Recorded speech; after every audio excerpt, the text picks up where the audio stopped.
আকাশবাণী আগরতলা স্থানীয় সংবাদ পড়ছি নবনীতা বণিক। এখনকার বিশেষ বিশেষ খবর হলো মানবিক ও সামাজিকভাবে দায়বদ্ধ ত্রিপুরা গড়ে তোলার আহ্বান জানালেন মুখ্যমন্ত্রী। মহিলা সংরক্ষণ বাস্তবায়নে সংসদ ও বিধানসভাগুলিতে সমর্থন করার আহ্বান জানালেন প্রধানমন্ত্রী। সাংসদ বিপ্লব কুমার দেব জানান, প্রধানমন্ত্রী রিলিফ ফান্ড থেকে রাজ্যের মোট 24 জন প্রায় 57 লক্ষ টাকা আর্থিক সহায়তা পেয়েছে। আগামী এক বছরে 1 কোটি যুবাকে কৃত্রিম বুদ্ধিমত্তার বিষয়ে প্রশিক্ষণ দেওয়ার সিদ্ধান্ত নিয়েছে সরকার, বললেন প্রধানমন্ত্রী। টিএফএ পরিচালিত রাখাল স্মৃতি শিল্ড নকআউট ফুটবল প্রতিযোগিতা শুরু। এবারে বিস্তারিত সংবাদ। মুখ্যমন্ত্রী অধ্যাপক ডাক্তার মানিক সাহা বলেছেন, রক্তদানের মতো উদ্যোগ সমাজসেবা, সামাজিক দায়বদ্ধতা ও পারস্পরিক সংহতির চেতনাকে প্রতিফলিত করে। আজ আগরতলার ভট্টপুকুরে নব ঐক্য ক্লাবের নবনির্মিত ভবনের উদ্বোধন উপলক্ষে ক্লাব প্রাঙ্গণে আয়োজিত রক্তদান ও স্বাস্থ্য শিবিরে উপস্থিত থেকে তিনি একথা বলেন। মুখ্যমন্ত্রী মানবিক ও সামাজিকভাবে দায়বদ্ধ ত্রিপুরা গড়ে তোলার সংকল্পকে আরও সুদৃঢ় করার আহ্বান জানান। পাশাপাশি সামাজিক উন্নয়নে ক্লাবের ভূমিকার কথা তুলে ধরেন তিনি। এদিনের অনুষ্ঠানে উপস্থিত ছিলেন স্থানীয় কর্পোরেটর বাপি দাস সহ অন্যান্যরা। স্বাস্থ্য শিবিরে এলাকার লোকজন স্বাস্থ্য পরীক্ষা করিয়ে বিনামূল্যে ঔষধ নেন। রক্তদান শিবিরে 32 জন স্বেচ্ছায় রক্তদান করেন। এদিকে আজ রামনগর মুক্তি সংঘের উদ্যোগে আয়োজিত স্বেচ্ছা রক্তদান শিবিরেরও উদ্বোধন করেন মুখ্যমন্ত্রী। উপস্থিত ছিলেন আগরতলা পুর নিগমের মেয়র তথা বিধায়ক দীপক মজুমদার সহ অন্যান্যরা। দেশের 80তম স্বাধীনতা দিবস উপলক্ষে আয়োজিত এই শিবিরে মোট 27 জন স্বেচ্ছায় রক্তদান করেন। প্রধানমন্ত্রী নরেন্দ্র মোদী সকল দলকে সংসদ ও রাজ্য বিধানসভাগুলিতে মহিলা সংরক্ষণ বাস্তবায়নে সমর্থন করার জন্য আহ্বান জানিয়েছেন। এই বিষয়টিকে কোনো রাজনৈতিক লড়াইয়ে পরিণত না করারও আহ্বান জানান তিনি। লালকেল্লা থেকে জাতির উদ্দেশ্যে দেওয়া স্বাধীনতা দিবসের ভাষণে শ্রী মোদী নারীদের সম্মান জানাতে এবং যত তাড়াতাড়ি সম্ভব বিধানসভা ও লোকসভায় দেশের নারীদের জন্য 33% প্রতিনিধিত্ব নিশ্চিত করতে এগিয়ে আসার আহ্বান জানান। তিনি বলেন, ভারতের নীতি নির্ধারণে নারীদের অবদান রাখার সুযোগ দেওয়া উচিত। সাংসদ বিপ্লব কুমার দেব বলেছেন, বর্তমান সময় পর্যন্ত রাজ্যে প্রধানমন্ত্রী রিলিফ ফান্ড থেকে মোট 24 জন আর্থিক সহায়তা পেয়েছেন। তাতে মোট 56,90,249 টাকা ব্যয় হয়েছে। আজ আগরতলায় সম্প্রতি লোকসভায় বর্ষাকালীন অধিবেশনে উত্থিত বিষয় নিয়ে আয়োজিত সাংবাদিক সম্মেলনে তিনি কথা বলেন। তিনি বলেন, বর্তমান সরকার ক্ষমতায় আসার পর থেকে রাজ্য জুড়ে সড়ক যোগাযোগ থেকে শুরু করে প্রতিটি স্তরে উন্নতি হয়েছে। তিনি বলেন, রাজ্যসভার সাংসদ থাকাকালীন এমপি লেডের অন্তর্গত রাজ্যসভা থেকে 4,43,29,552 টাকা মঞ্জুরি দেওয়া হয়েছিল। লোকসভা থেকে 11,33,63,234 টাকার বিভিন্ন প্রকল্পের জন্য মঞ্জুরি দেওয়া হয়েছে। তিনি বলেন, ত্রিপুরার সর্বাঙ্গীন উন্নয়নের জন্য প্রধানমন্ত্রী নরেন্দ্র মোদীর আন্তরিক দৃষ্টিভঙ্গির ফলে বিভিন্ন প্রকল্পের মাধ্যমে সমাজের প্রায় প্রতিটি স্তরের মানুষের কাছে পৌঁছানো সম্ভব হয়েছে। জাতীয় সড়কগুলির উন্নীতকরণের কাজ ও পর্যটন বিকাশের কাজ চলছে বলেও তিনি জানান। লামডিং বদরপুর রুটে রেল লাইনে মেরামতের কাজ চলছে। এই পরিপ্রেক্ষিতে এনএফ রেলওয়ের পক্ষ থেকে আজও একাধিক ট্রেন বাতিল করা হয়েছে ও বেশ কিছু ট্রেনের সময়সূচি পরিবর্তন করা হয়েছে। নারঙ্গী আগরতলা এক্সপ্রেস ট্রেন আজ নারঙ্গী থেকে ছাড়বে রাত 10:30। অন্যদিকে আগরতলা নারঙ্গী এক্সপ্রেস ট্রেন আগরতলা থেকে ছাড়বে রাত 11:30।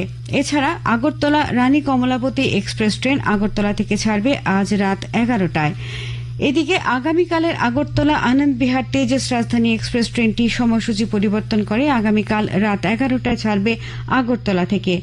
আজ রাতে কলকাতা থেকে ছেড়ে আসা কলকাতা আগরতলা এক্সপ্রেস ট্রেন যথারীতি চলাচল করবে বলে জানানো হয়েছে।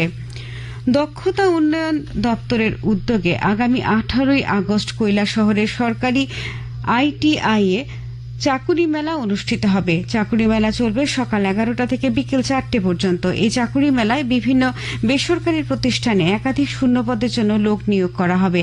আগ্রহী ও যোগ্য প্রার্থীদের চাকুরি মেলায় অংশগ্রহণের জন্য দক্ষতা উন্নয়ন দপ্তরের পক্ষ থেকে অনুরোধ জানানো হয়েছে।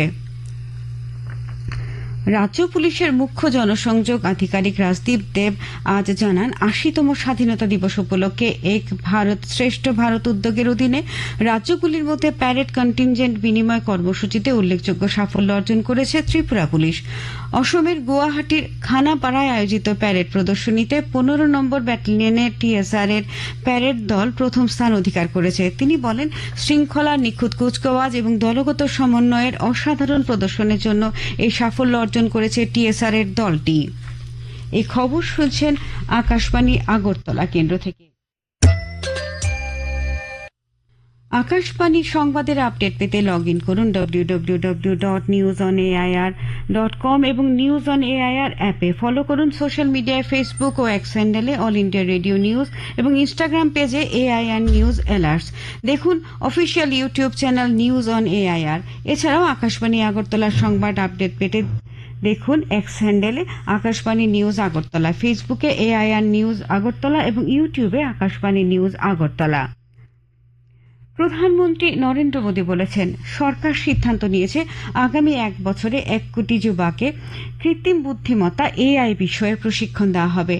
গতকাল লালকেল্লায় জাতির উদ্দেশ্যে ভাষণে তিনি বলেন, এর মাধ্যমে তারা বিশ্বব্যাপী এআই খাতে নেতৃত্ব দিতে সক্ষম হবে। শ্রী মোদী বলেন, দেশকে ৩টি বিষয়ের উপর মনোযোগ দিতে হবে: খরচ, গুণমান এবং দক্ষতা।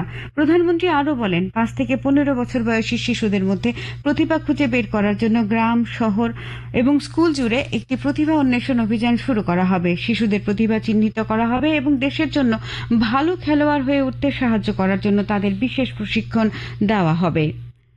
ত্রিপুরা প্রদেশ বিজেপির কার্যালয়ে আজ প্রাক্তন প্রধানমন্ত্রী ভারতরত্ন প্রয়াত অটল বিহারী বাজপেয়ীর প্রয়াণ দিবস পালন করা হয়। তার প্রতি শ্রদ্ধাঞ্জলি অর্পণ করেন সহসভাপতি তাপস ভট্টাচার্য, বিজেপির সাধারণ সম্পাদক বিপিন দেববর্মা সহ অন্যান্য নেতৃত্বরা। পরে বক্তব্যে তারা বলেন, ভারত মাতার সুসন্তান প্রখর রাষ্ট্রবাদী নেতা ছিলেন প্রাক্তন প্রধানমন্ত্রী অটল বিহারী বাজপেয়ী।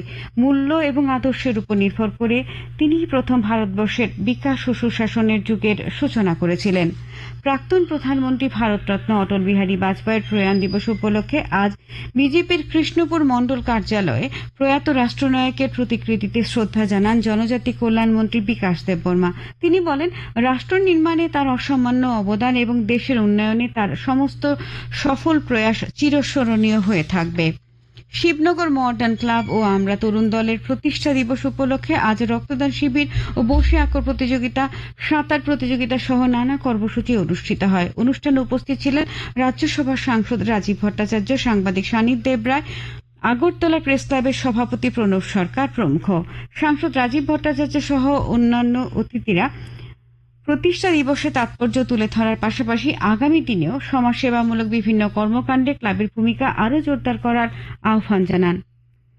বাগমা বিধানসভা এলাকার সার্বিক উন্নয়ন ও স্থানীয় সমস্যার বিষয়ে খোঁজখবর নিতে মত বিনিময় সভা করেন রাজ্য বিধানসভার অধ্যক্ষ রামপদ জমাতিয়া। আজ বিকেলে গোমতী জেলার বাগমা বিধানসভা এলাকার বাগমা কমিউনিটি হলে এই মত বিনিময় সভা অনুষ্ঠিত হয়। বক্তব্য রাখতে গিয়ে অধ্যক্ষ রামপদ জমাতিয়া ২০৪৭ সালের মধ্যে বিকশিত ভারত গড়ার লক্ষ্যে এই বিধানসভা এলাকায় সার্বিক উন্নয়নের উপর গুরুত্ব আরোপ করেন।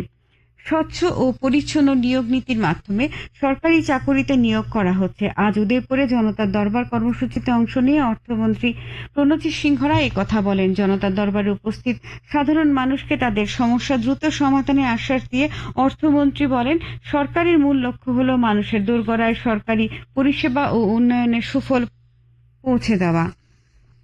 খেলার খবর। ত্রিপুরা ফুটবল অ্যাসোসিয়েশন পরিচালিত রাখাল স্মৃতি শিল্ড নকআউট ফুটবল প্রতিযোগিতা আজ থেকে আগরতলায় শুরু হয়েছে। উমাকান্ত মিনি স্টেডিয়ামে আসরের উদ্বোধন করেন প্রাক্তন ফুটবলার সুনীল ভৌমিক।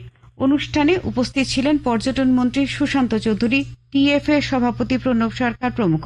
আসরে ৮টি দল অংশ নিয়েছে। পরে নৈশালকে এগিয়ে চলো সংঘ ও বীরেন্দ্র ক্লাবের মধ্যে উদ্বোধনী খেলা শুরু হয়। ত্রিপুরা ফুটবল অ্যাসোসিয়েশন পরিচালিত বৈকুণ্ঠনাথ মেমোরিয়াল মহিলা লীগ ফুটবল প্রতিযোগিতার ত্রিপুরা পুলিশ ও ফুলোজানু অ্যাথলেটিক্স ক্লাবের আজকের খেলাটি ড্র হয়েছে। উমাকান্ত মিনি স্টেডিয়ামে অনুষ্ঠিত এই খেলা ১-১ গোলে শেষ হয়, ফলে উভয় দল ১ পয়েন্ট করে পায়। আবহাওয়ার খবর। আগামী ২৪ ঘন্টায় দক্ষিণ জেলায় ভারী বৃষ্টিপাতের সতর্কতা জারি করেছে আবহাওয়া দপ্তর। তাছাড়া অন্যান্য জেলাগুলিতে বজ্রবিদ্যুৎ সহ বৃষ্টিপাতের সম্ভাবনা রয়েছে।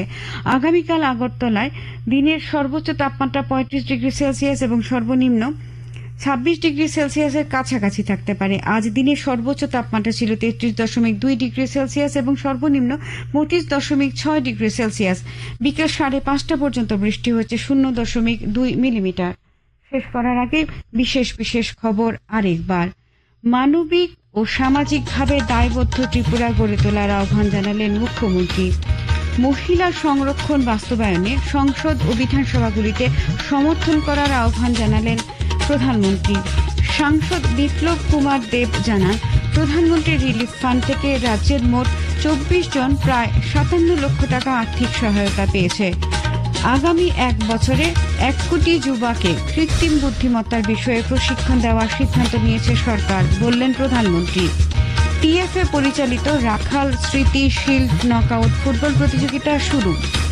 স্থানীয় সংবাদ আজকের মতো এখানেই শেষ হলো। পরবর্তী বাংলা স্থানীয় সংবাদ প্রচারিত হবে আগামীকাল সকাল 7:35 মিনিটে।